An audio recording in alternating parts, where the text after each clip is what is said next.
Great. Thank you all for joining us. I'll keep on warming us up for a couple minutes. We have a fantastic guest today, Sean Carson from the Sales Empowerment Group. They're going to talk about growing revenues in a changing environment. They both outsource, consult, work with a ton of private equity sponsored companies to help accelerate revenues fast. Today's particularly apropos. We're going to talk about growing revenues in a changing environment. In a couple moments, I'll turn it to Sean for an introduction and so forth. But I figure I'll give it another moment or two till a handful more people sign on to the webinar. So thank you. And Sean, thank you for joining us. We'll just give it another minute or so until we get a little more full sign-ons here. Yeah, no worries, Scott. Thank you so much.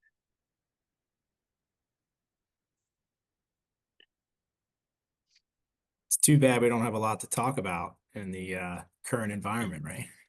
Right. No, it's literally an insanely crazy world currently, and we'll talk about that some too. I will also encourage our audience at any time to submit questions. Uh, Also, you could submit them through the chat on the webinar. You could also text them to Scott Becker, and I'll give you my text number very quickly. And Rosa, maybe you could put this in the chat too. That number is 773 766 5322. I'll put in the chat too. Anytime you have a question, just in case I can't look at the chat box, feel free to text my cell phone and we'll make sure that we're providing that as well there, so we're responsive and we make sure this is as applicable to everybody as possible. Well, Sean, let's get started and we'll continue to have people roll on in. We're visiting today with Sean Carson. Sean's a leader in the private equity practice, commercial practice at Sales Empowerment Group. Sales Empowerment Group itself, executive vice president, there's a great picture of Sean, is a leader in sort of sales outsourcing, helping people develop sales strategy and growth strategy. They talk about it more as growth than sales because they're all encompassing. They've put together an absolutely brilliant team. They've added on different companies over time as well. I'll let Sean take a second to tell you about himself and about Sales Empowerment Group and what they do. And I'll encourage everybody anytime, feel free to add questions in the chat room or to text us, and love to make sure we're as interactive and relevant to everybody as possible. Sean, can you take a moment and introduce yourself and tell us about Sales Empowerment Group? Yeah, thanks so much, Scott, and thank you all for joining us today. We're excited to chat a little bit more. As Scott mentioned, I'm an executive within the organization where we are a growth services firm, and we use that terminology intentionally. Everything we do is designed to help accelerate organic revenue and top line growth for businesses. And, where we found ourselves highly concentrated was working over the past several years with a lot of mid-market organizations who had financing through private equity partnerships. And so we've established ourselves as a trusted advisor and partner to over 35 firms today and growing, really to help drive efficiency in commercial organizations. And so, excited to chat with you today and answer any questions, share a little bit of perspective and what we're seeing based on the number of businesses that we're working with, and some of the challenges and successes that we're having along that journey. And Sean, take a second on, for private equity sponsored companies, the import of organic growth versus bolt-on growth, particularly in a changing world. How important is organic growth in an organic growth strategy? Can you give us a moment there? Yeah, it's critically important. And, this culminated around the same time that we started to see significant run-ups in interest rates. And so as you imagine, those of you who are involved with or oriented to the private capital spaces, that has a direct impact on how businesses can operate and the freedom to fund strategic and growth initiatives. So there's an old saying, like, revenue solves a lot of problems. When you think about maximizing enterprise value, you can do that two ways. You can increase organic top line, or you can go buy and bolt on and build bigger businesses. And many organizations look to execute both. But there's definitely a priority on the organic top line because it's generally speaking, when done correctly, the most capital efficient approach to increasing enterprise value for an organization. Less risk, integrations always carry risk. There's certainly other components that are challenging with respect to M&A. And so, what we tend to do is help our organizations, clients, and partners really, really get smart and focused on sufficient ways to execute that top line growth strategies. And that takes a ton of different shapes, which I know we're going to talk a little bit more here in a few moments. Right, but your point is so well taken that the organic growth doesn't require debt, doesn't require bolt-on transactions, doesn't require interaction. It just requires accelerating, building out the team and the right strategies. I'm going to ask you two questions to follow right on top of each other. How did you start working with private equity sponsored companies? And then we're going to talk about how our go-to-market strategy is evolving in today's world. Tell us how you started in the private equity sponsored world. Yeah, I appreciate that. So my journey began over 12 years ago. I was working with a large enterprise business, and we had successfully built a strategic sales channel outside of the private equity ecosystem that gained a ton of momentum. And executives at that organization had tasked a few of us across the business to come up with a thesis and where we could replicate that success. And we started actually in the VC community. And what we learned early on is that, venture capital is sufficient. They're invested and involved with many, many businesses, but there was lacking, some control elements with respect to where and how we could accelerate decision making. And so we landed on private equity. And I was fortunate to participate in a long tenure in building that practice out. And as a function of that, came across our sponsor. So a sales empowerment group is actually owned by a private equity firm called RFE Investment Partners, and got very close to the thesis that we had built here and understood that, in the delivery that we're putting forth, it's pretty low risk, high reward outcomes relative to some other areas. And so that's really a little bit about me and about the business. SEG, or Sales Empowerment Group, was a founder-led organization that had organically developed concentrated clients within a handful of private equity partners. And so when I stepped into the business, my mandate was to expand and grow that. And we're very fortunate that I think our services deliver on what we say they're going to do. But most importantly, that tailwind of rising rates really shifted a lot of the focus back into executing organic revenue growth strategies to create value across portfolio investments. And so that's ultimately how we got to where we're at here today and the journey that we're continuing to execute against.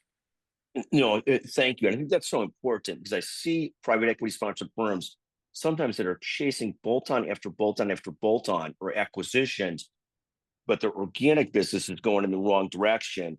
And it almost feels like that's a recipe for failure versus having a strong organic growth strategy to go with a good bolt-on strategy. But if your organic growth is not working, at the end of the day, you can only fill that so much through trying to substitute through lateral and bolt-ons and so forth. So organic really has to be a foundation to everything that everybody does one way or another. How are go-to-market strategy evolving today for companies? What are you seeing there, and how is that changing? Yeah, it's a great question, and we could probably spend the entire session talking specifically about that, but I'll surface up a few points. I think one, there is a tough environment for many businesses because of some of the dislocation in the past few years. Organizations either underperformed and are now chasing to make up that lack of performance given, coming out of the pandemic era, or they significantly overperformed and now have really difficult grow over targets when the overall commercial environment has changed quite a bit as a function of, some of those larger shifts in the market, interest rates rising, talent disjointment.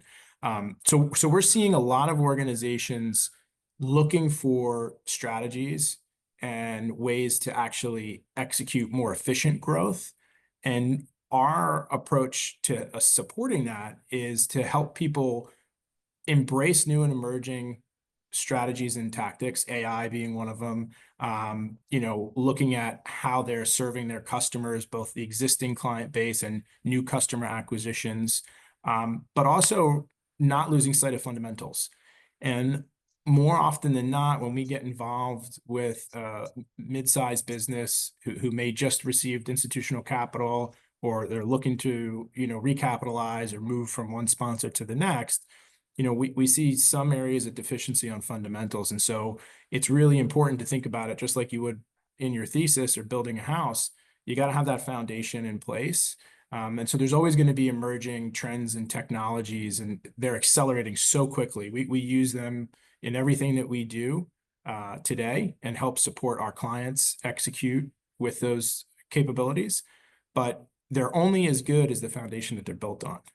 And so I think When you that's an important thing to pay attention to. Yeah, go ahead, when Scott. you talk about that foundation of a sales team or a growth team, how do you think about that for companies, sort of that foundation? Like, how do you size the sales team? How do you think about outbound versus inbound, developing prospects? How do you think about some of those things? Yeah, it's a great question. It's first and foremost is your commercial strategy, which is the mix of sales and marketing, is that directly correlated with the business strategy, right? And I think all of our evaluations start there. And we tend to take an inside out view of an organization. So we like to get very intimate with the management team, get a real good orientation of the business. It's typically over a 30 or 45-day period, so that we have very, very good visibility into where the business is at, and where they're looking to go, and what the opportunities are, either to correct things to help that, or to add things to increase that. So when we think about, what we're looking to accomplish, the fundamentals really come down into a handful of categories. One, are you focused on, from an outbound perspective, talking to the right types of customers, your ICP? Do you have one built? Do you have the right messaging that's actually communicating your value to those individuals or to those organizations? And then are you supporting your business with the right individuals to actually be the conduit to deliver that message?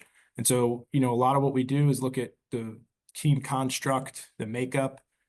Those are some fundamental things that are really important.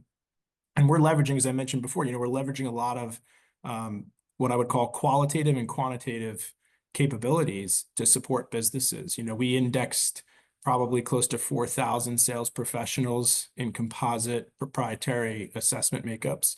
We've trained over 600,000 sales professionals. And so we have a lot of data. And what we do is help take that data, structure it in a way that's going to be useful for our clients, so that they can get to decision points, either validating them or disproving them, to make better decisions about the people that are working inside their business and the customers that they're approaching. And you work with a lot of founder-led businesses that now have a private equity sponsor. How many of those have great clarity about their ideal customer profile? How many sort of are really clear, this is who we're really going after?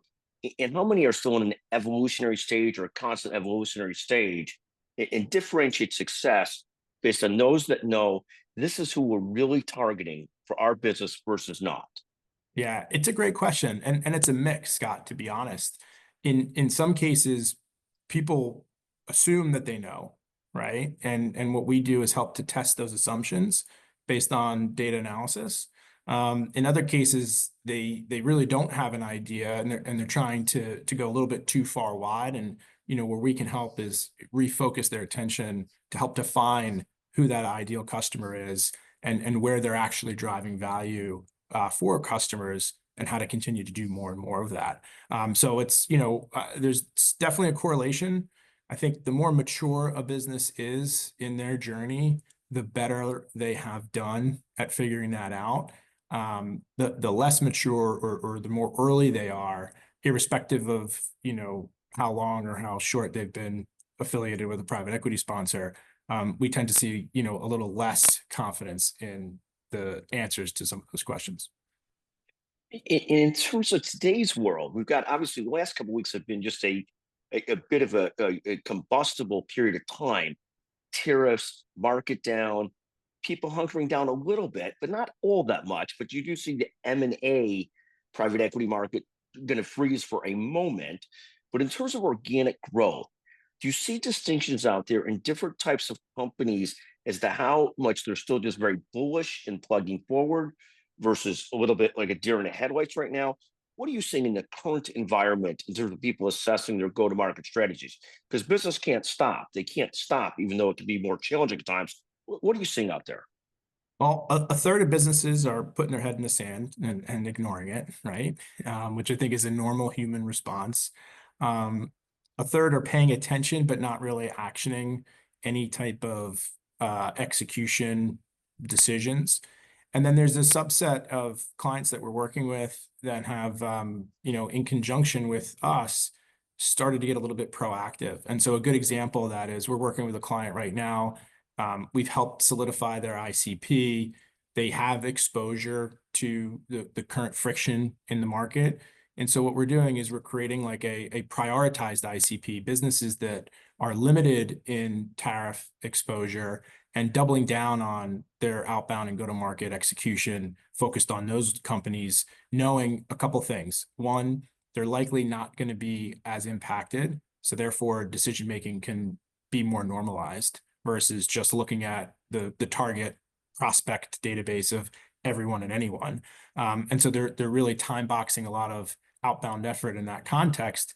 And the assumption there is they should receive normalized results in pipeline, customer acquisition, and revenue throughput as a result of that, versus continuing to spread their sales resources across the entire sellable addressable market, which has a mix of those companies that do have exposure.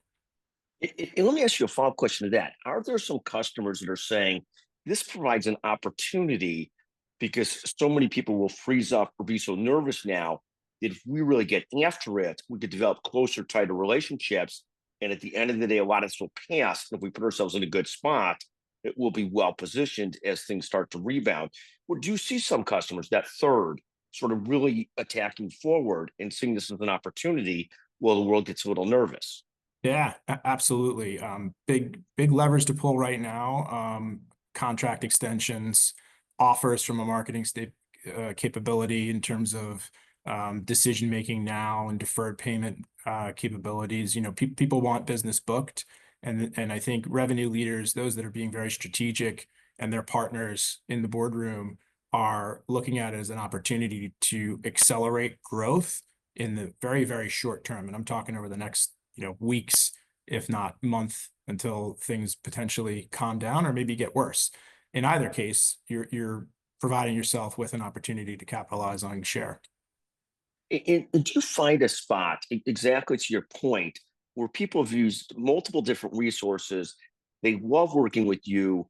Things get a little tighter in the environment. And rather than this being a net loser, this ends up being a net winner for a firm like yours. People say, look, we're going to stop spreading resources all over the place to the total addressable market. And let's just work with Sales Empowerment Group to really double down on what we're doing there. How much of that are you starting to see? Again, it probably a little too early to give a ton of confidence. When I think about some of the clients that, have prioritized this, we're actively engaged in that dialogue. And there's also a major important area of focus is on ensuring you have the right coverage. You see it in the public markets now. People are taking forecasts down. I think it's important to be realistic. If you're going to tighten resourcing, make sure you have the appropriate adjustment in the overall revenue plan and business budget as a result. Many revenue leaders and CEOs, are not thinking about it as holistically. And so when they think about shifting resources or priorities, just understand that that's going to have an impact, not likely tomorrow, but several months from now as a result. So I think we are seeing it to an extent. Some organizations are being very proactive and tapping us to help support those strategies. Others tend to be taking a little bit of a wait and see approach. No, thank you. And I could see this in the world we're in, where people get clearer about the resources they're going to use. And I could see you guys being in a very winning spot there. What advice would you give to a CEO or a founder or chief growth officer on sort of growth and strategies today and how to approach go to market? And also, what's working in revenue growth and go to market strategies? Not necessarily this moment where we're being hit by these tariffs and other sort of uncertainty, but what's been working over the last year? What should continue to work going forward? And what advice would you give to chief growth officers, founders, CEOs, et cetera? Yeah, I think the most important thing is to talk to your customers and talk to your frontline leaders and to the people that are out there in the market every single day. Be curious before you're critical. That's an important mantra that we have. Truly understand where you're driving value, and then think about ways that you can continue to compound that value in the market. And so, there's definitely an importance on leveraging emerging technology and capabilities, AI, in your strategy and execution. Don't try and do everything all at once. My boss has a good saying. It's like, don't run with scissors, because that can be problematic and very distracting. Try to focus on what you're doing really, really well and continue to drive towards that with the opportunity of expansion.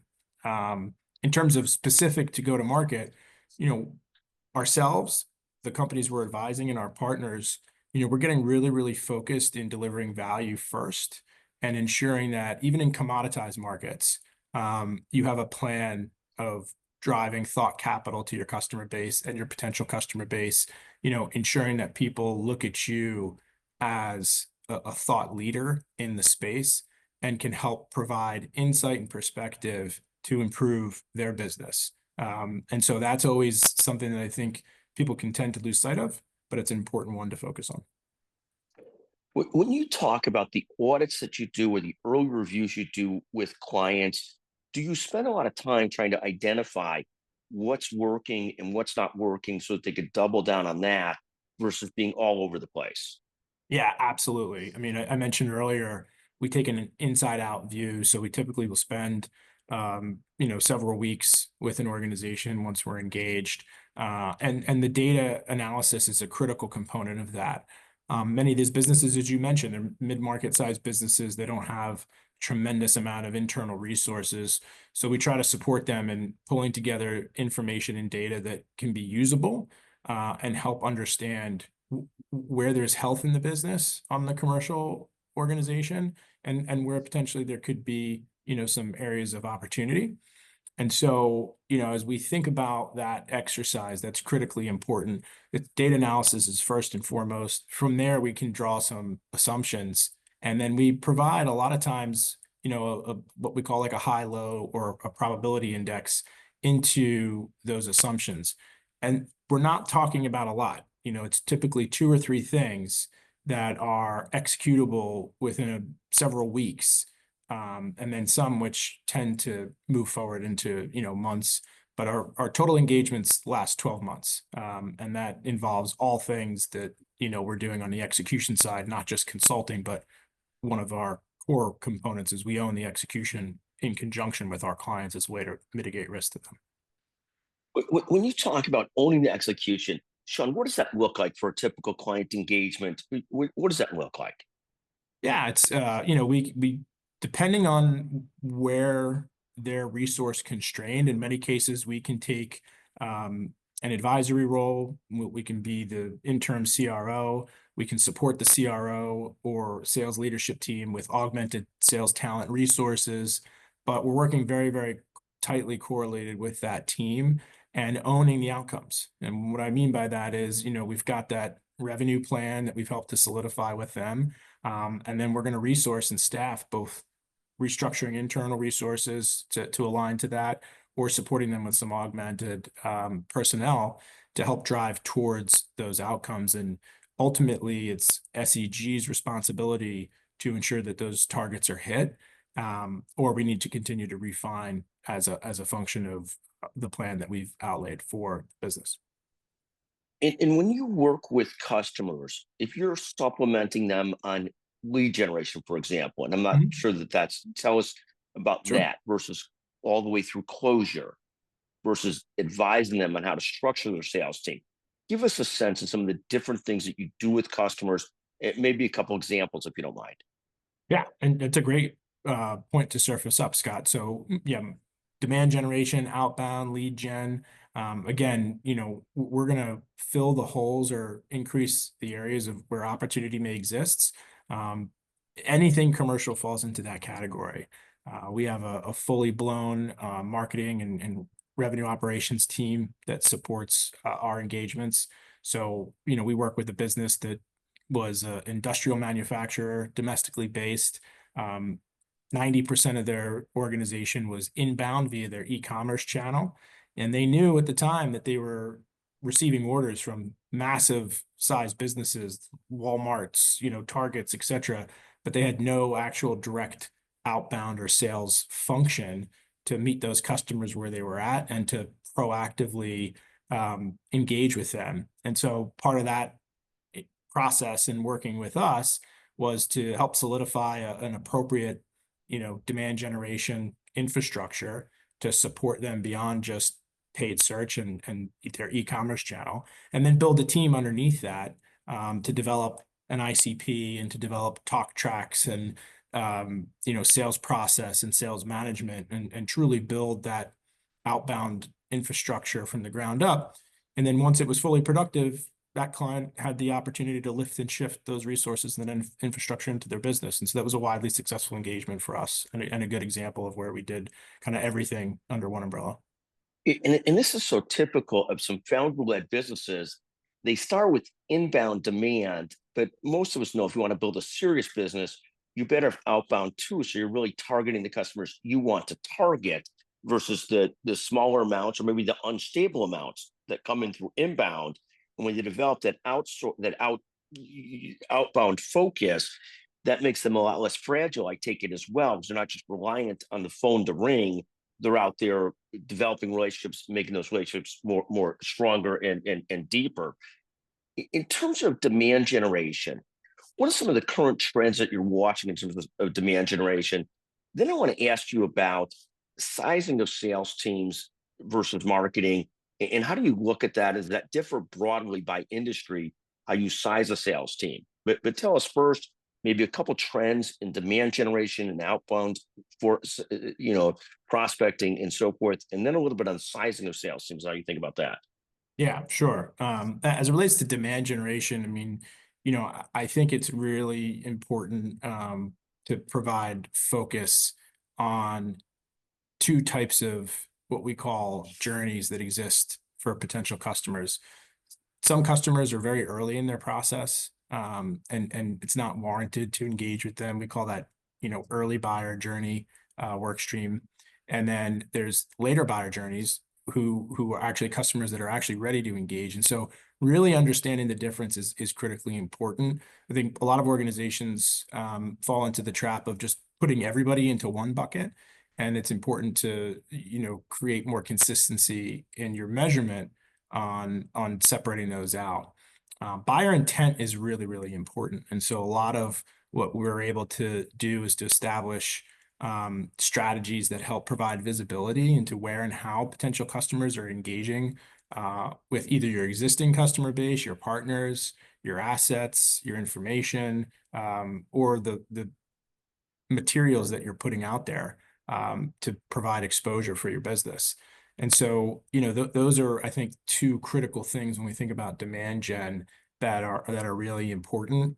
The old methods of, throw everything against the wall and hope something sticks are still being done every single day. There's a lot of companies that are doing that.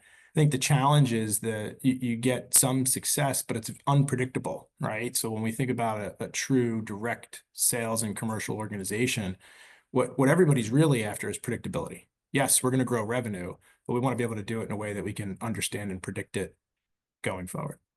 Well, and also what you're talking about when you're throwing everything against the wall and a bunch of different resources or overstaffed, you can be very expensive and inefficient. It's your customer acquisition cost, your growth, your intimacy with customers can really suffer. But let me do this. We've got a question from the audience, Sean. Let me interrupt our sort of core track to just ask you this question from the audience, and I'll encourage other audience members to please submit questions as well. So this is a great question, and I'll probably read the question pretty fully because it's pretty spot on. As automation, technology, AI continue to advance, it's become increasingly difficult for companies to differentiate themselves in the market. Many are trying similar things in terms of go-to-market strategies, and this makes operational efficiency, doing it faster and cheaper, a key competitive advantage. But the question the person asks, and I love this: how do you see this shift towards a lot of people using automation in different ways, impacting innovation and long-term growth. And probably more importantly, how do you advise your clients while using these different resources to continue thinking differently, or to say it a different way, to get closer and closer to customers, even though there's so much out there that's being thrown at customers? How do you sort of advise clients to look at things in an information overload world where everybody's using similar AI tools? Talk about that a little bit. Yeah, I love that question because it comes up often, right? And particularly in verticals that tend to be a little bit more commoditized. The reality is there's a lot of valuable data and information inside every single business. There is only one business that exists that has the customers that it has. And so that is unique and that is differentiated. And you had asked a question earlier in our discussion about what's the advice that you have to a CEO or growth officers. And I said, talk to your customers, talk to your sales teams. Those engagements and experiences that your organizations have that are part of your client base are unique to them, and they're also unique to you. So while the service or the product may look and feel similar, and maybe the messaging does, change it and talk more about the impact that you have for your customers and less about what it is that you do. And oftentimes, many companies, and we see this with a lot of different websites, it's all about them, right? And a website isn't, a mousetrap, but it is a place that potential buyers and clients will go to get more comfortable and more exposure to who you are. If it's all about you, you're missing a tremendous opportunity. It really should be all about the impact that you're having for them, because that's emotional. And what we know is people make buying decisions based on emotion. They'll substantiate it financially, but the key driver there is the emotion that is elicited and the outcome that's going to be derived from that decision. But I think your point, and you guys seem to walk this walk as well as anybody I know, of really being customer centric and about the customer. I mean, for a team that is focused on sort of growth, there's nobody that's more client focused on their growth than you folks are. You would hardly know that you're building this crazily successful firm, sales empowerment group, with this sort of humble way that you work so closely with clients and client intimacy, and really trying to be client centric. And I think your point is so well taken. There could be all the different information out there, all the different technology out there, but if it doesn't really feel like you're working for the customer and trying to improve what they're doing and help them, then nobody really wants to work with you. And you guys, I think, very much exemplify that effort. Talk for a second as a follow-up to that question. How is artificial intelligence, how is technology impacting some of the go-to-market strategies? Yeah, it's a great question and it's timely. It's the way that AI is operating today is so magnificent. The use cases are abundant and the applications are never ending.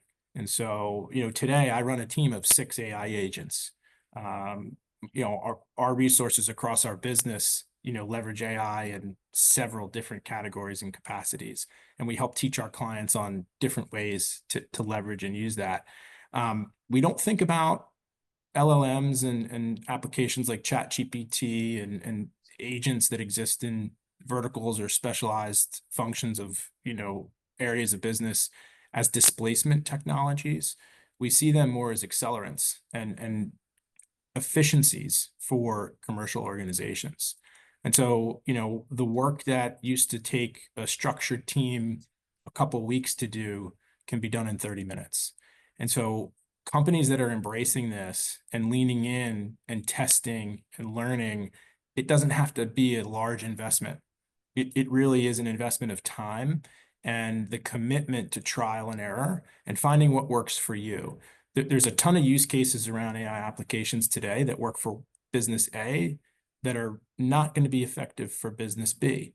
And there's a lot of inputs that are going to really center around that. If you have a high transaction, high volume organization with low ACVs, there's a framework and a structure of how you should think about AI to support your commercial organization.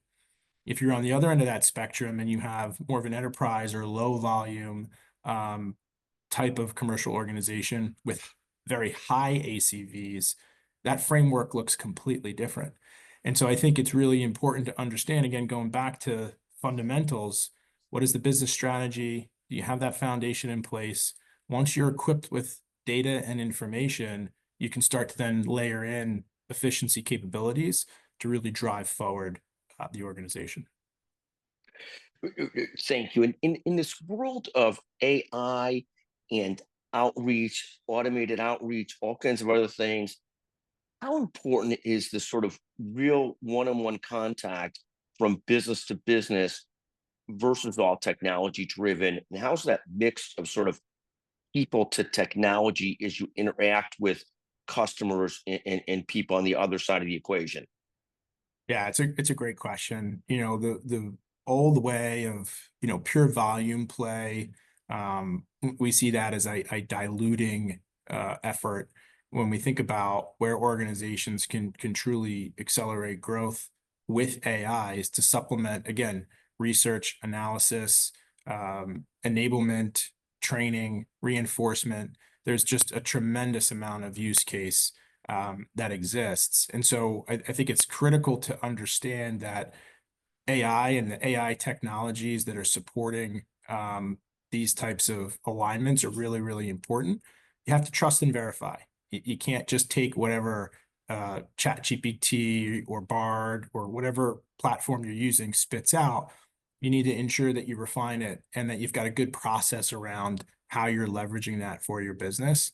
Everybody's looking for an easy button. It is additional work, and it should be directly aligned with how your people in your organization are approaching your customers and potential customers, how your customers are engaging, and everything in between.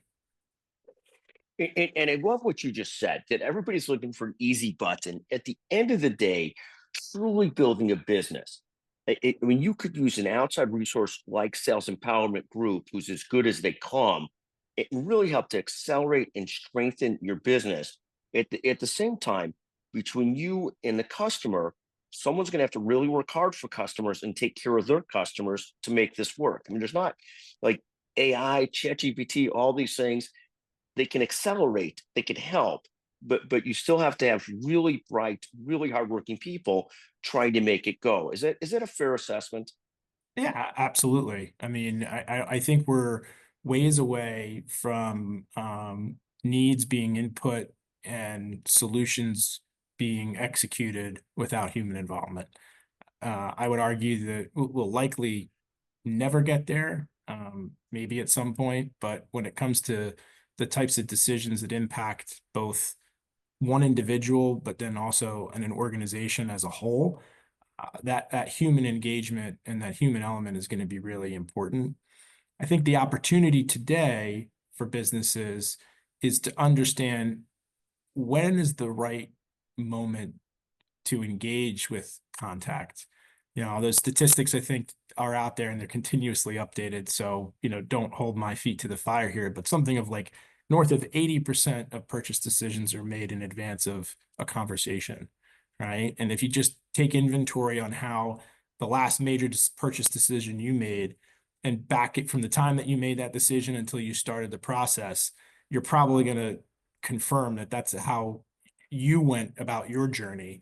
And so I think it's important as an organization is to meet your customers where they are, provide the type of information and insight that is going to be helpful and beneficial to a potential customer or client. We're an existing customer or client.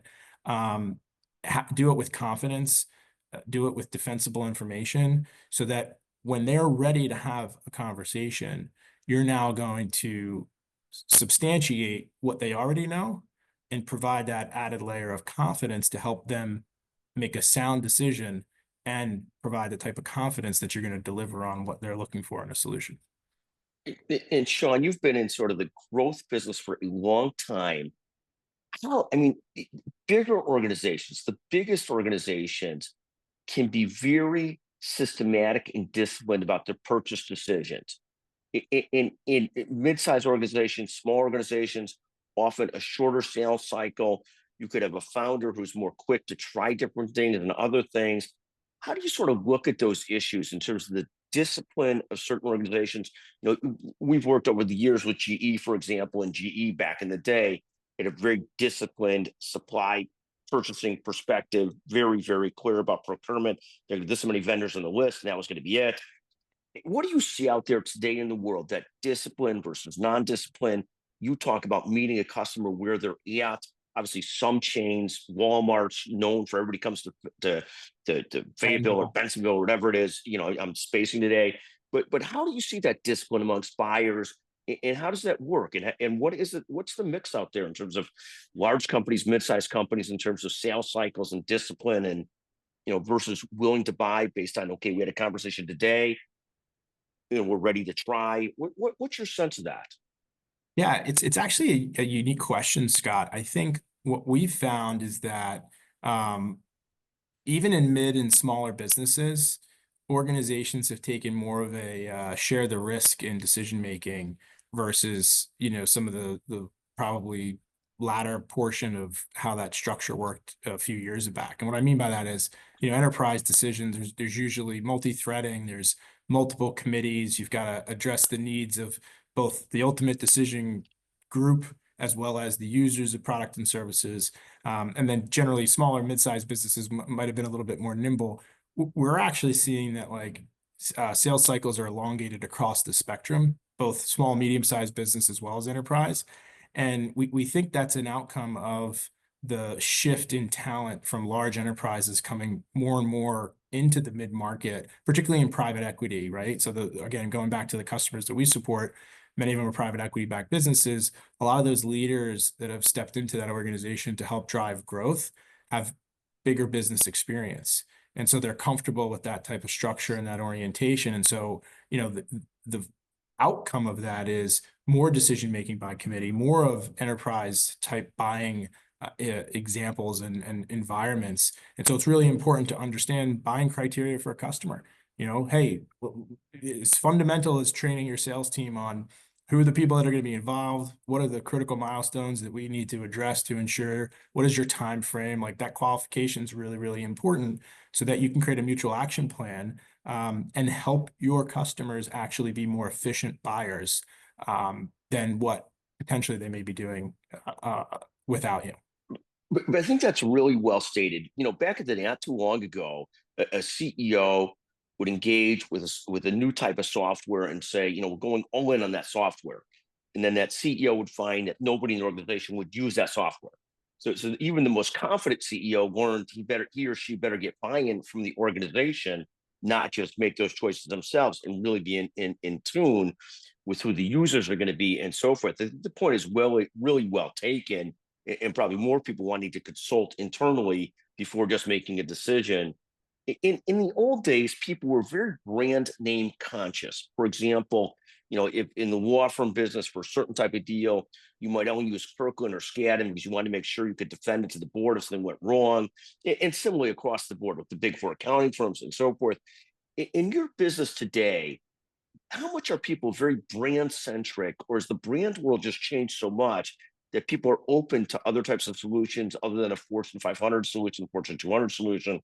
I don't know if that's a fair question, Sean, but any thoughts on that in terms of how brand centric people are versus not? No, I think it's a fair question. We've got some perspective on that. Brand equity is always going to be important, particularly when, the higher the decision risk, the higher the importance and substantiation of who you're partnering with to solve a problem. What we're seeing, though, is that many organizations and executives and business leaders are understanding that there is also a lot of knowledge and capability in small and mid-size boutique, very, very specified professionals and resources that can drive a ton of value.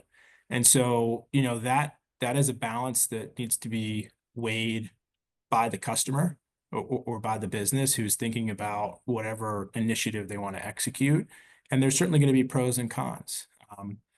Typically bigger, more well-known brands are going to be a premium. That calculation needs to tie out in terms of value. And so when you think about, large organizations who tend to command a premium in the market, if that value equation is sufficient, then ultimately you're in a good position.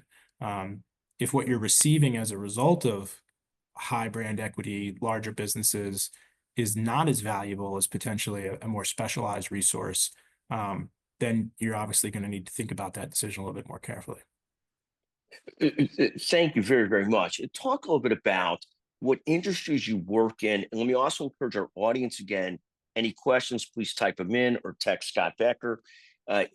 Sean, what industries do you work with? Are there specific verticals you work with more than others? And any thoughts there? And then I'll ask you a couple more questions too. Yeah, absolutely. The best way to think about where and how SEG can be helpful to an organization is we work fairly democratically across all B2B sectors. We are not today, as it relates to, industry or sectors closely tied to consumer-based organizations. And I think, we can offer perspective and insight, but the B2B motion from a commercial perspective is very different than the B2C one. We know what we're good at, and we're sticking to that. Thank you very, very much. And Sean, what are you most excited about this year? Where are you most focused and excited, other than the market maybe starting to rebound a little bit today? But other than that, what are you most focused on exactly? We'll see if that holds. What are you most focused on and excited about this year? I'm excited to continue on the journey that we're on, and to help make a positive impact for our clients, our partners, the people that we work with inside the business. If we're successful at that, we're going to be successful in our growth strategy. And ultimately, it's been a fun ride up until this point, and I'm really looking forward to continue to grow the business moving forward. Thank you. You folks have done a remarkable job. Where could people find out more, Sean, about Sales Empowerment Group and what you do? Where could people learn more about it? Well, expect to get some information from us as a result of participating today. You can see more about what we do and who we are on our website. And I'm pretty active, widely out there on LinkedIn, so I'd love to connect with all of you. Shoot me a note, and we can have a conversation. Sean, thank you so much for joining us today on the Becker Private Equity and Business Podcast. I know we'll see Sean and some of his colleagues at the McGuire Woods Healthcare Private Equity and Healthcare Private Equity Conference May 14th and 15th. Sean, your team are free to come, no charge. We want to have you there to visit with people and meet people. So thank you so much. Other people that are interested, let us know. We'll have our next webinar May 7th. I've got one other question from an audience member before I let you go.